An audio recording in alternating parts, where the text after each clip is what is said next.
கர்த்தருக்குள் பிரியமான அன்புள்ளங்களே, ஆண்டவராகிய இயேசு கிறிஸ்துவின் நாமத்தினால் கூட உங்களை வாழ்த்தி வரவேற்கின்றோம். இந்த நாளில் கூட நாம் வேதத்திலிருந்து ஒரு வசனத்தை தியானிப்போம். மத்தேயு சுவிசேஷம் 26ஆம் அதிகாரம் 27, 28 வசனங்களை கூட நாம் தியானிப்போம். இதுக்கு முன்பதாக நாம் இந்த வசனத்தில் மெய்யான போஜனம் என்னவென்று பார்த்திருக்கின்றோம். அந்த வரிசையில் இப்போது நாம் கூட அவருடைய இரத்தத்தை குறித்து நாம் பார்க்கின்றோம். அந்த மெய்யான இரத்தம் எதுவென்று வேதத்திலிருந்து நாம் வசனங்களை கொண்டு ஆராய்ந்து பார்ப்போம். பின்பு பாத்திரத்தையும் எடுத்து ஸ்தோத்திரம் பண்ணி அவர்களுக்கு கொடுத்து, நீங்கள் எல்லோரும் இதிலே பானம் பண்ணுங்கள், இது பாவ மன்னிப்பு உண்டாகும்படி அநேகருக்காக சிந்தப்படுகிற புது உடன்படிக்கையின் என்னுடைய இரத்தமாக இருக்கிறது என்று சொன்னார். ஆமேன். பிரியமானவர்களே, ஆண்டவராகிய இயேசு கிறிஸ்து சிலுவை பாடுகளுக்கு போவதற்கு முன்பதாக பேசின அநேக வார்த்தைகள், கொஞ்சம் வார்த்தைகள் இருந்தாலும் அதில் அநேக ஆயிரம் ரகசியங்கள் இருக்கிறது என்பதை அனைவரும் தெரிந்த விஷயமே. அதில் முன்பதாக நாம் போஜனம் என்றால் என்ன என்று பார்த்திருக்கிறோம். இப்போது இரத்தம் என்றால் என்ன என்று பார்ப்போம்.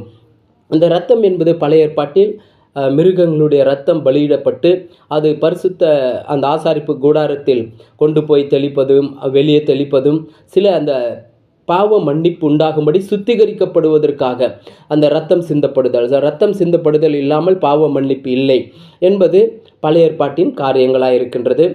அந்த வரிசையில் புது உடன்படிக்கையில் ஆண்டவராகிய இயேசு கிறிஸ்து அந்த இரத்தத்தை குறித்து பேசுகிறார். இது உங்களுக்காக சிந்தப்படுகிற என்னுடைய புது உடன்படிக்கையின் இரத்தமாய் இருக்கிறது என்று சொன்னார். அவர் ஆண்டவராக இயேசு கிறிஸ்து சொல்கின்றார், சீஷர்களை உட்கார வைத்து, இதை வாங்கி குடியுங்கள், அதாவது பானம் பண்ணுங்கள், அப்படி என்றால் குடியுங்கள் என்று சொல்கின்றார். பிரியமானவர்களே, இரத்தத்தை எந்த மனிதனும் குடிக்க முடியாது. ஆனால் ஆண்டவராக இயேசு கிறிஸ்து சொல்கின்றார், இதை வாங்கி குடியுங்கள், பானம் பண்ணுங்கள் என்று சொல்கின்றார். உண்மையில் இந்த இரத்தத்தை தான் தேவன் குடிக்க சொன்னாரா? நாம் இந்த திருவிருந்து ஆராதனை என்பது மனிதனுக்கு, கிறிஸ்தவர்களுக்கு அது ஒரு உயிர் மூச்சு போன்றது. ஏனென்றால் நான் வருமளவும் இதை நினைவு கூறுங்கள் என்று சொல்லியிருக்கிறார். மனிதன் இந்த பூமியில் இருக்கின்ற ஒவ்வொரு நிமிஷமும் இந்த வாழ்க்கை, இந்த சிலுவை பாடுகளை அவன் நினைவு கூறாமல் வாழ முடியாது கிறிஸ்தவர்கள் என்றால். அதைத்தான் இந்த காரியங்கள் ஒப்பிட்டு பேசுகின்றது. அவர் பட்ட பாடுகளில் அவர் நமக்காக சிந்தின இரத்தம் பாவ மன்னிப்பு உண்டாகும்படி அவர் நமக்காக இரத்தம் சிந்தப்பட்டார். ஆண்டவராக இயேசு கிறிஸ்து வேதத்தில் பேசுகிற வார்த்தைகளுக்கு அநேக ரகசியங்கள் உண்டு. ஒரு வார்த்தைக்கு 3 அர்த்தங்கள் உண்டு. மாம்சத்தில் ஒரு அர்த்தம் உண்டு, இதை நாம் புரிந்து கொள்ளுகிறது ஒரு அர்த்தம் உண்டு, ஆவிக்குரிய ஒரு அர்த்தம் உண்டு. அப்படியாய் வேதத்தில் 3 அர்த்தங்கள் ஒரு வார்த்தைக்கு உண்டு. அதைத்தான் நாம் பார்த்து வருகின்றோம். நாம் ஆலயத்தை குறித்து பார்க்கும்போது பழைய ஏற்பாட்டில் ஆசாரிப்பு கூடாரம் இருந்தது. அதே புது உடன்படிக்கையில் ஆண்டவராக இயேசு கிறிஸ்துவ அந்த ஆலயம் என்று யோவான் இதன் சுவிசேஷத்தில் சொல்கின்றார். இந்த ஆலயத்தை இடித்து போடுங்கள், இதை 3 நாளில் எழுப்புகிறேன் என்று சொன்னார். தம்முடைய சரீரத்தை குறித்து சொன்னார் என்று அவர்கள் அறியாமல் போனார்கள் என்று தன்னுடைய சரீரத்தை தான் ஆலயம் என்று சொன்னார். அடுத்து அவர் பரமேறி போன பிறகு பரிசுத்த ஆவியானவரை கொண்டு பேசுகிறார், நீங்களே தேவனுடைய ஆலயம் என்று சொல்கிறார். அப்போது இந்த ஆலயம் என்பது 3 காரியங்களாக நடந்து மாறி வருகின்றது. அப்படித்தான் இந்த இரத்தமும் 3 காரியங்களாக மாறி வருகின்றது. போஜனம் எப்படி நாம் பார்த்தோமோ 3ஆக மாறி வந்ததோ, அப்படியே இந்த இரத்தம் கூட 3ஆக மாறி வருகின்றது. ஏனென்றால் அந்த இரத்தம் என்பது புது உடன்படிக்கையில் திராட்சை ரசமாக மாறுகின்றது. திராட்சை ரசத்தை வாங்கி குடியுங்கள், இதை இரத்தத்திற்கு ஒப்பிட்டு பேசப்படுகிறது. அந்த திராட்சை ரசத்தை குடித்தால் ஒரு மனிதன் பரிசுத்தமாகி விட முடியுமா? அவனுக்கு பாவ மன்னிப்பு உண்டாக முடியுமா என்பதை நன்றாக யோசித்து பாருங்கள். உவமையாக கொடுக்கப்பட்ட வார்த்தைகள், ஆனால் அதற்குள்ள ஒரு ரகசிய காரியங்கள் இருக்கிறது. அதைத்தான் மனிதன் அறிந்து கொள்ள வேண்டும் என்று சத்திய வேதம் சொல்கின்றது. பிரியமானவர்களே, என்னவென்றால் ஆண்டவராகிய இயேசு கிறிஸ்து கல்வாரி சிலுவைக்கு போவதற்கு முன்பதாக அவர் அந்த கெத்செமனே தோட்டத்தில் போய் ஜெபிக்கிறார். அவர் மறுபடியும் 2ஆம் தரம் போய், என் பிதாவே, இந்த பாத்திரத்தில் நான் பானம் பண்ணால் ஒழிய இது என்னை விட்டு நீங்க கூடாது, அது அகில் உம்முடைய சித்தத்தின்படி ஆக கடவது என்று ஜெபம் பண்ணினார். பாத்திரத்தில் பானம் பண்ணால் ஒழிய, அங்கு நன்றாக கவனித்து பார்க்க வேண்டும். இவருக்கும் ஒரு பானம் இருக்கின்றது. இவர் ஒரு பானத்தை குடிக்க வேண்டும். அதை குடித்து பிறகுதான் நமக்கு அவர் சிந்தப்படுகிற அந்த இரத்தத்தை கொடுக்க முடியும். முதலாவது இவர் குடிக்க வேண்டும். இவர் குடித்த பானம் என்ன? அது குடிக்கக்கூடிய ஒரு காரியத்தை அங்கு பேசுகின்றார். அந்த குடிக்கக்கூடிய காரியம் என்னவென்றால், அதே மத்தேயு எழுதின சுவிசேஷத்தில் 20ஆம் அதிகாரத்தில் கூட யோவானும் அவருடைய சகோதரரும் வந்து ஆண்டவரிடத்தில் உமது வலது பரிசத்தில் ஒருவரும் இடது பரிசத்தில் ஒருவரும் இருக்க வேண்டும் என்று அவர்கள் தாயார் கேட்டபோது, நான் குடிக்கும் பாத்திரத்தில் நீங்கள் குடிக்க முடியுமா என்று கேட்கின்றார். அவர்கள் முடியும் என்று சொன்னபோது, அப்போது ஆண்டவர் சொல்கின்றார், முடியும், என் பிதா யாருக்கு இதை தருகிறாரோ அவர்களுக்கு என்று வேறொருக்கும் கொடுப்பது என் சித்தம் அல்ல என்று சொல்லி, அந்த இடத்தில் என்னவென்றால் குடிக்கிற காரியங்களை குறித்து அநேக வார்த்தைகளை பேசி வருகிறார். பிரியமானவர்களே, என்ன அப்படி என்றால் ஏதோ ஒன்று குடிக்க வேண்டும். என்ன குடிக்க வேண்டும்? அங்கு ஆண்டவராக இயேசு கிறிஸ்து ஒரு பானத்தை குடிக்க வேண்டும். என்ன பானம்? அந்த பானம் என்பது ஒரு விஷம் நிறைந்த கோப்பை. இப்போது அவர் குடிக்கக்கூடிய ஒரு பானம் இருக்கிறது. அந்த பானம் என்னவென்றால் விஷம்.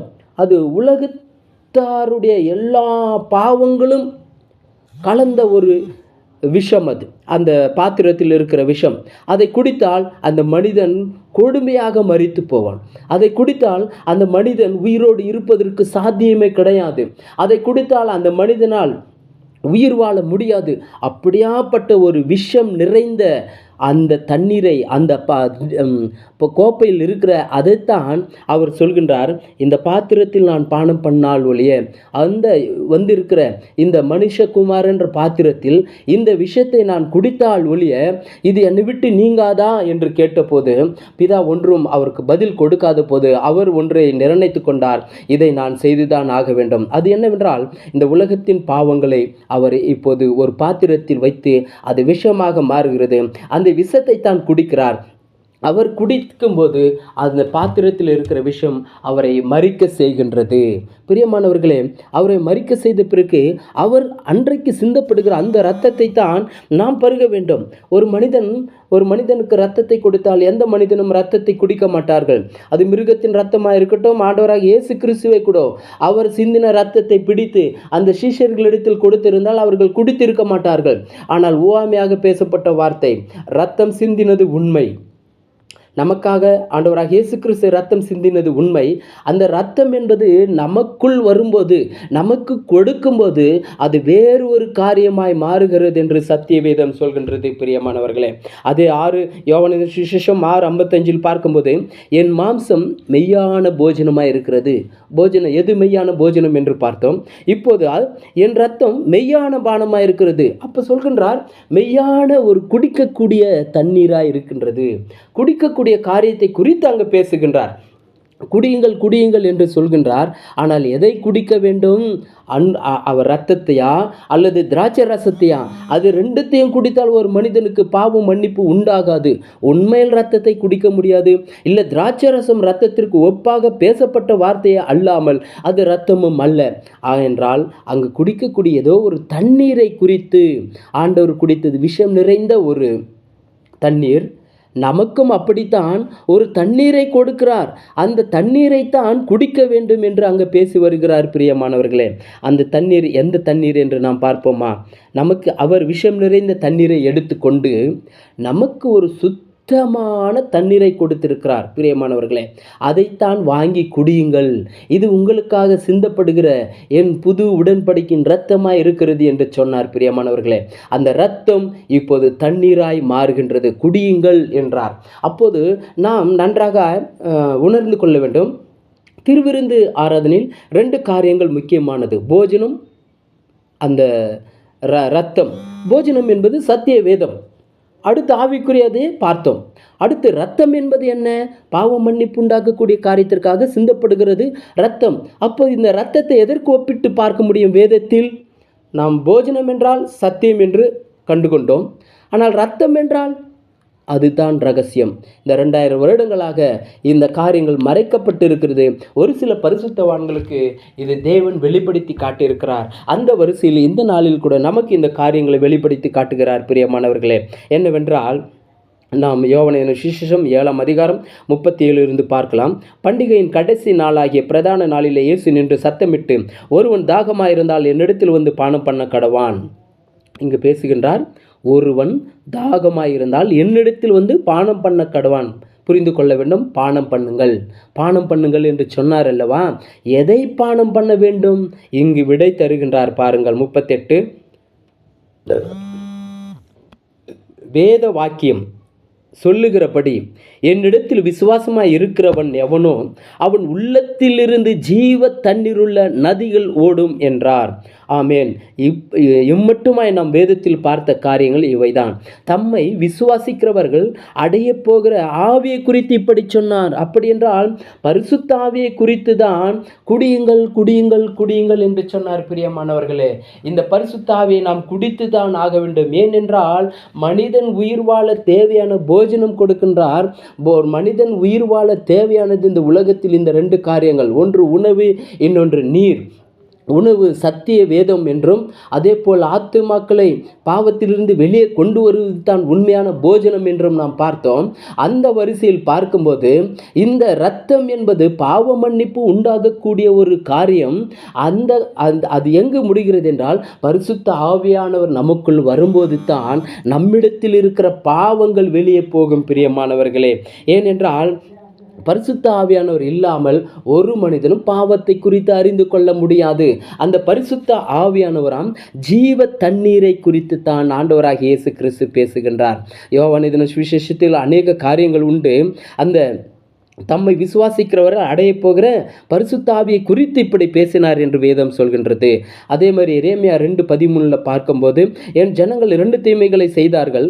ஜீவ தண்ணீர் ஊற்றாகிய எண்ணெய் விட்டு விட்டார்கள். தண்ணீர் நிற்காத தொட்டியாகிய வெடிப்புள்ள தொட்டிகளை தங்களுக்கு வெட்டி கொண்டார்கள். இது என்னவென்றால், இன்னைக்கு திருவிருந்து ஆராதனையில் அவர்கள் திருவிருந்து ஒரு அப்பத்தையும் திராட்சை ரசத்தையும் குடித்து விட்டால் ஆண்டவருடைய மரணத்தை நினைவு கூர்ந்து விட்டோம் என்று அநேகர் தவறாக நினைத்து கொண்டிருக்கிறார்கள். அல்ல பிரியமானவர்களே, இந்த அப்பம் என்பது 2 காரியம், இந்த தண்ணீர் என்பதும் 2 காரியம். அந்த ஜீவ தண்ணீர் ஊற்றாகி எண்ணெய் விட்டு விட்டார்கள். அப்படி என்றால் போஜனம் பண்ணினா அடுத்து அந்த ஜீவ தண்ணீராம் பரிசுத்த ஆவியை பருக வேண்டும். ஏனென்றால் பரிசுத்த ஆவியை பெருகவில்லை என்றால், அந்த தண்ணீரை குடிக்கவில்லை என்றால் மனிதன் தாகத்தினால் செத்து போய் விடுவான். பிரியமானவர்களே, அப்படித்தான் ஒரு மனிதனுக்குள் பரிசுத்த ஆவியானவர் இல்லை என்றால் அவன் பரலோக ராஜ்யமாகிய அந்த தேவ ராஜ்யத்திற்கு அவனால் போக முடியாது. அவன் மரித்து போய் விடுவான். ஏனென்றால் ஒரு மனிதனுக்கு உணவு மாத்திரம் அவனை உயிர் வாழ வைப்பதில்லை, கூடவே தண்ணீரும் வேண்டும். அப்படிதான் ஒரு மனிதனுக்கு இந்த வசனம் எனக்கு தெரியும் என்று சொல்லுகின்றான். சாத்தான் கூட சொல்கின்றான் கர்த்தருடைய வசனம் தெரியும் என்று. ஆனால் அவை கிரியை செய்ய வேண்டும் என்றால் அவன் உள்ளத்திலிருந்து ஜீவ தண்ணீர் உள்ள நதிகள் ஓட வேண்டும். பரிசுத்த ஆவியானவர் அவனுக்குள்ளே வரும்போது, அவருக்குள் தரித்து கொள்ளும் போது அநேக அற்புதங்கள், அடையாளங்கள் அவன் வாழ்க்கையில் மாறுகின்றது. என்ன மாறுகின்றது என்றால், நாம் ஒரு காரியத்தை மாத்திரம், அதே யோவான் சுவிசேஷம் 4ஆம் அதிகாரத்தில் ஒரு சமாரியா ஸ்திரியை குறித்து பேசுகின்றார். இயேசு அவளுக்கு பிரதித்திரமாக, இந்த தண்ணீரை குடிக்கிறவனுக்கு மறுபடியும் தாகம் உண்டாகும். நான் கொடுக்கும் தண்ணீரை குடிக்கிறவனுக்கு ஒரு காலம் தாகம் உண்டாகாது. நான் அவனுக்கு கொடுக்கும் தண்ணீர் அவனுக்குள்ளே நித்திய காலமாய் ஊறுகிற நீரூற்றாய் இருக்கும் என்றார். பிரியமானவர்களே, இங்கு நன்றாக கவனித்து பார்க்க வேண்டும். இந்த தண்ணீரை குறித்த ஆண்டவராக இயேசு கிறிஸ்து வாங்கி குடியுங்கள், இது உங்களுக்காக சிந்தப்படுகிற புது உடன்படிக்கையின் ரத்தம் என்று சொன்னார். பிரியமானவர்களே, அவர் மரித்து பரலோகம் அவர் பரமேறி போனால்தான் அடுத்து பரிசுத்த ஆவியானவர் இந்த பூமிக்கு வந்து சபையை சீர்படுத்தி சபையை வழிநடத்த இப்படியா ஒரு காரியங்களை வைத்திருக்கிறார். இப்போ பரிசுத்த ஆவியானவர் நமக்குள் வரும்போது நம்மை அவரை சீர்படுத்தி பாவத்தை குறித்தும் நீதியை குறித்தும் நியாய தீர்ப்பை குறித்தும் கண்டித்து உணர்த்தி அவர் நம்மை சரியான பாதையில் வழி நடத்தக்கூடியவர் தான் பரிசுத்த ஆவியானவர். பரிசுத்த ஆவியானவர் இல்லாமல் ஒருவனும் தேவனை தரிசிக்க முடியாது, பரலோகம் போக முடியாது. சத்தியத்தை அநேகருக்கு தெரியும். இந்த உலகத்தில் இருக்கிற அரசியல்வாதிகளுக்கும் அநேக ஞானவான்களுக்கு கூட இந்த வேதம் தெரியும். ஆனால் ரகசியம் தெரியாது, பரிசுத்த ஆவியை குறித்து தெரியாது. பரிசுத்த ஆவியானவர் குறித்து புரிதலும் தெரிதலும் அதை தன்னிடத்தில் பெற்றுக்கொண்டு அனுபவமாய் மாற்றிக்கொண்டவர்கள் தான் கிறிஸ்தவர்களாய் வாழ முடியும். அவர்களுக்குள்ள தான் இந்த ஜீவ தண்ணீர் ஓடும். பிரியமானவர்களே, அந்த சகோதரிடத்தில் பேசும்போது அவள் பாவப்பட்ட வாழ்க்கையில் இருந்தவள். ஆனால் ஆண்டவர் பேச பேச பேச அவள் பாவப்பட்ட வாழ்க்கை மாறி அவள் சொல்கின்றார், உலகத்தில் வருகிறவரான கிறிஸ்து என்று நான் விசுவாசிக்கிறேன் என்று சொன்னாள்.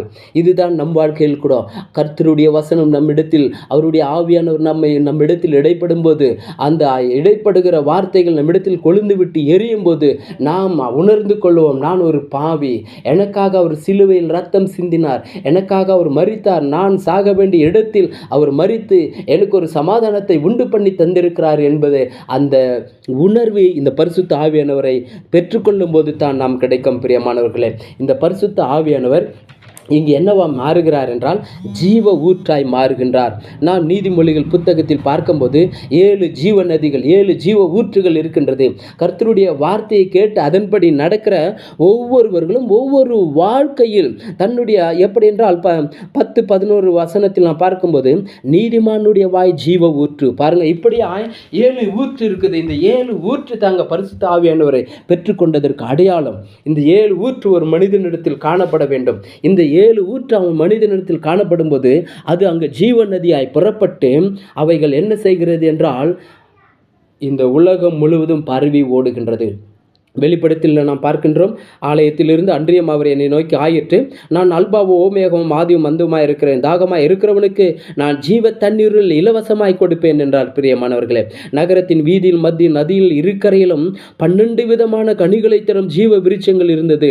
இந்த 7 நதிகள் புறப்பட்டு ஒன்று சேர்ந்து அங்கிருந்து அவைகள் பிரிந்து இந்த உலகம் முழுவதும் பரவி போகும்போது அவைகள் இந்த உலகத்தில் 12 கனிகளை தருகிற ஜீவ மரங்களாய் மாறுகின்றது. பிரியமானவர்களே, இதுதான் தேவனாகிய ஆண்டவராகிய இயேசு கிறிஸ்து பேசின வார்த்தை.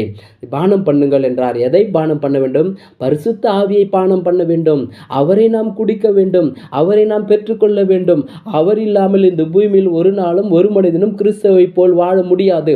இந்த பரிசுத்த ஆவியார் நமக்குள் வரும்போது வேதம் சொல்கிற அந்த விருட்ச இலைகள் ஜனங்களுக்கு ஆரோக்கியம் அடைகிறதற்கும் ஏதுவானவைகள். அப்போ பரிசுத்த ஆவியானவர் நமக்குள் வருவாரானால் அந்த கனிகள் விருட்சங்கள் என்னவென்று நீதிமொழிகளில் அநேக காரியங்களை தேவன் கொடுத்திருக்கிறார். அதில் 7 நதிகள் ஜீவ ஊற்று, ஜீவ வாழ்க்கை, ஜீவ நீரூற்று என்று அநேக வார்த்தைகளை பேசியிருக்கிறார். அப்படியாய் நம் வாழ்க்கையில் இந்த ஜீவ நதியாய் நாம் ஏற்படும் போது நம்மை தேவன் கனிதரும் அந்த 12 கனிகளை வேதத்தில் 9 கனிகள் என்று நினைக்கிறோம், அல்ல 12 கனிகள். நாம் கலாத்தியரில் மாத்திரம் அதை இல்லை, இன்னும் இருக்கின்றது 12 கனிகள் இருக்கின்றது. ஏனென்றால் 12 மாதங்களுக்கு 12 கனிகளை தரக்கூடிய ஜீவ விருட்சத்தின் கனிகள் உண்டு. அப்படியே நாம் மாறுகின்றோம், மாறப்போகின்றோம், மாற்றி இந்த பூமியில் இருக்க போகின்றோம். பிரியமானவர்களே, ஆகையால் இந்த சத்தியத்தை நீங்கள் கேட்கிறீர்கள். என்னவென்றால் அந்த மெய்யான போஜனம் என்பது 2 காரியத்தை ஏற்படுத்தி கொடுத்திருக்கிறது. ஒன்று சத்திய வசனம், இன்னொன்று பாவத்திலிருந்து ஒரு மனிதனை வெளியே கொண்டு வருவது தான் பிதாவின் சித்தமும் பிதாவின் போஜனமாக இருக்கின்றது. அதே யோவான் எழுதின சுவிசேஷத்தில் நாம் பார்க்கும்போது அந்த சகோதரியை குறித்து 4ஆம் அதிகாரத்தில் என் பிதாவின் சித்தத்தின்படி செய்து முடிப்பதே என் போஜனமாக இருக்கிறது என்று சொன்னார். அப்படியா இந்த இடத்தில் நாம் பார்க்கும்போது பரிசுத்த ஆவியை பெற்றுக்கொண்டது தாகத்தை தணிக்கக்கூடிய தாகமாக இருக்கிறவர்களுக்கு கிடைக்கக்கூடிய அந்த ஜீவ தண்ணீர் பரிசுத்த ஆவியானவரை குறித்து அது குடியுங்கள் என்று சொன்னார். இந்த பரிசுத்த ஆவியை குடிக்காமல் இந்த பூமியில் நாம் உயிர் வாழ முடியாது. நீங்கள் இந்த பரிசுத்த ஆவியை பெற்றுக்கொண்டால் நீங்கள் இயேசுவை போல மாற வேண்டும், இயேசுவை போல சிந்திக்க முடியும், இயேசுவை போல பேச முடியும், இயேசுவை போல அற்புத அடையாளங்களை செய்ய முடியும். இந்த உலகத்தில் நீங்கள் அநேகர்களுக்கு ஆசீர்வாதமாக இருக்க முடியும் என்பது தான் இந்த இரத்தம். ஆமென். இந்த காரியத்தை நன்றாக சிந்தித்து பாருங்கள். 2000 வருடங்களாக இப்படிப்பட்ட சத்தியங்களை மறைக்கப்பட்டு இருக்கின்றது. ஏனென்றால் நாம் வேதத்தில் வசனத்தை பார்த்து அடுத்து நாம் முன்னோர்களை பார்த்து நடந்து கொள்ளுகிறோம். அவைகள் அல்ல, வேதத்தை பார்த்து நடக்க வேண்டும். சத்திய வேதம் என்ன சொல்கின்றது என்று சத்தியவரனை கேட்கும் பொழுது சத்திய ஆவியானவர் நமக்கு இப்படிப்பட்ட ரகசியமான சத்தியங்களை கற்றுத்தருகின்றார். பிரியமானவர்களே, நாம் கூட இந்த பூமியில் வாழ ஒரு ஆத்துமா தாகமுள்ளவர்களாய், ஆத்தும பாரமுள்ளவர்களாய் இந்த பூமியில் வாழ வேண்டும். அதுதான் கிறிஸ்தவம். இந்த கிறிஸ்துவை போல நாம் வாழ வேண்டும் என்றால் நாம் கூட தாகமுள்ளவர்களாய் அவரிடத்தில் போகும்போது அவர் நமக்குள் நிறைவான ஆசீர்வாதங்கள், கணுக்கால் அளவு அல்ல, முழங்கால் அளவு அல்ல, இடுப்பு அளவு நீந்தி, அப்படி என்றால் தேவன் இந்த உலகத்தில் நம்மை முழுதான ஒரு ஆசீர்வாதத்திற்குள் நடத்தி செல்கின்றார். அந்த ஆசீர்வாதம் பரிசுத்த ஆவியானவர் நமக்குள் வரும்போது பரிபூர்ணமான ஆசீர்வாதத்தை நமக்கு தருகிறார். நம்மை